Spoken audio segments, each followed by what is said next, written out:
வாக்காளர் பட்டியலில் குளறுபடியே இதே டிஃபன் பில்டிங்ல இதே கமிஷனர் கிட்ட பல தடவை வந்து கோரிக்கை வச்சிருக்கோம். அப்போ அந்த ஒரு இதுல சட்ட போராட்டம் நடத்தி சென்னை உயர் நீதிமன்றம் மண்டலம் 4க்கு ஒரு உத்தரவு போட்டு முந்திரி பாருங்க டீடைல் பாருங்க தெளிவா தெரியும்.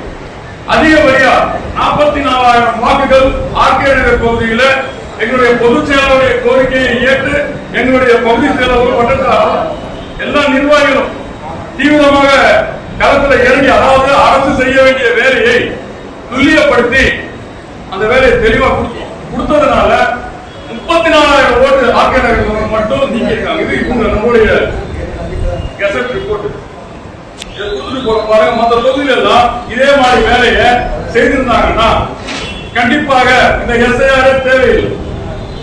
ஸ்பெஷல் இன்டென்சிவ் ரிவிஷன் 100% தேவை. 20 வருஷத்துக்கு முன்னாடி எடுத்து போய் இருக்கக்கூடிய விஷயத்த இப்ப தேவையா தேவையில்லையான்ற ஏன் அரசு வந்து வேணாம், ஏன் வந்து ஒரு சாயலை பூசுது? அரசு இயந்திரம் யாருக்கிட்ட இருக்கு? அரசு பணியாளர்கள் யாரோட செயல்படுறாங்க?